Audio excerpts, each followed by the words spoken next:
Hi guys, today we're going to talk about placement or level tests. If you are a student of English, you have to know your level, right? That's the very first thing you do, unless you are a real beginner.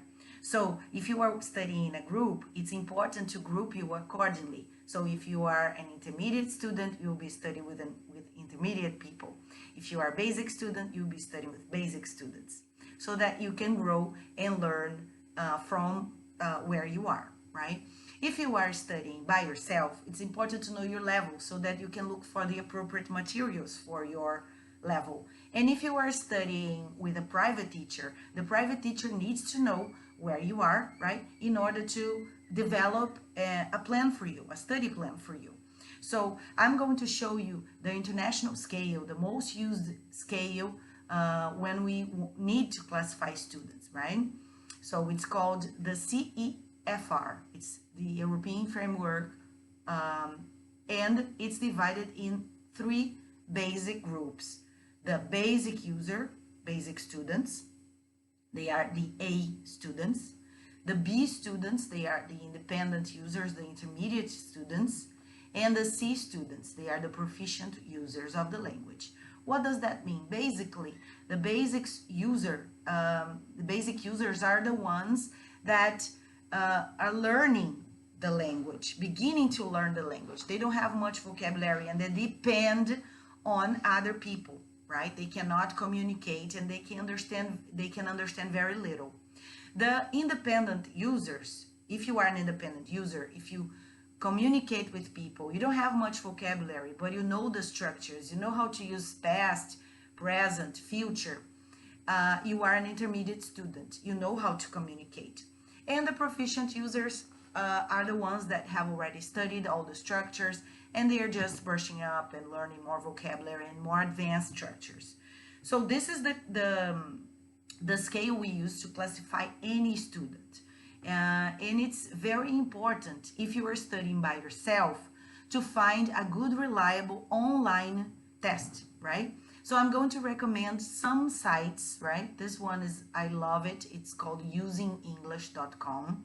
It has 3 level tests and they divide it into 3.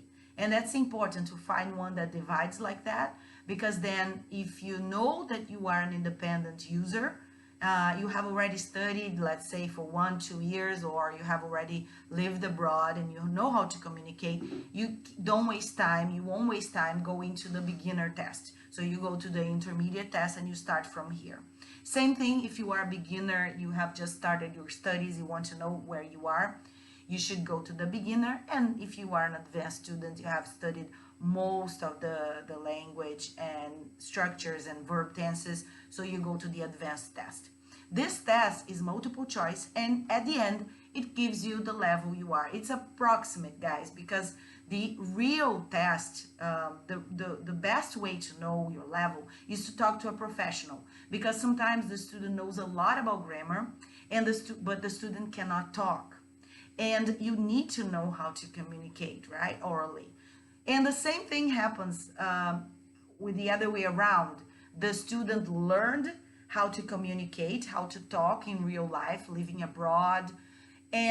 But when this student takes this test, the level is very low, because the student hasn't formally learned the structures. So this placement test is confirmed with the opinion of a professional. So this professional will be able to tell you your real level. Okay, so this is very important to say. But if you're studying by yourself, right, it's a good start, because if you know your level, okay, if you are an A1, A2, you are going to be able to choose the material for you online, right? So I'm going to show you the example of this site, which I love too, examenglish.com. So it has all the levels here. And when you click, for example, let's suppose you found out, you did this test, intermediate, and you found out you are a B2. You go here to B2, and you can see different materials for this specific level. So there is B2 reading, B2 listening, B2 grammar, B2 vocabulary. So they are materials designed especially for you to learn the syllabus from this level, the content from this level. If you take the Cambridge test, on the online CambridgeEnglish.org test, you can see, you can either take, if you are an adult, the general English or the business English. Same thing, you're going to take it, it's multiple choice, it's going to tell you at the end what your level is. Same thing with the British Council placement test. You can do it online, and you can also find materials appropriate for each level. Let's say you find out you are a real A2 or B2, so here you have listening materials, reading materials, writing materials according to your level. So if you're studying by yourself, this is the best way to do. Do an online test, a reliable one, from the British Council or from Cambridge or examenglish.com, and then you're going to be able to find out your level. If you are studying with a teacher, with a private tutor, and this tutor, like me, she develops for you a specific customized plan, it's very important that this tutor knows where you are exactly. So this tutor is going to do an oral test with you, okay, to know your specific level, and an online test. So this tutor is either going to give you an online test or placement test. I'm going to show you what I do with my students. I give them a test from the site Off to Class. In this test, why do I like it so much? When I get the results, first I get the results. So the student does it online. It's 100 multiple choice questions, and I get to see the results. So I get to see what my student got right and what my student got wrong from each level. And since Off to Class offers a ready syllabus for you, for the teacher, it gives you a through line. So it gives you a direction. It gives you the syllabus that you need to follow with that specific student. So here I brought the student Luisa, and she was placed in C1. So C1 is the first advanced level, right? But she made mistakes from A1, A2, B1, and B2. So here, when I see her results, I get to see the specific grammar that she lacks, what her gaps are from each level.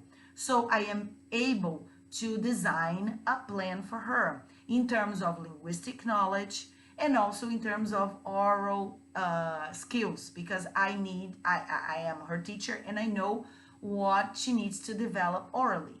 So I'm going to associate her linguistic gaps with her oral skills gaps, right? And I'm going to develop the plan for her.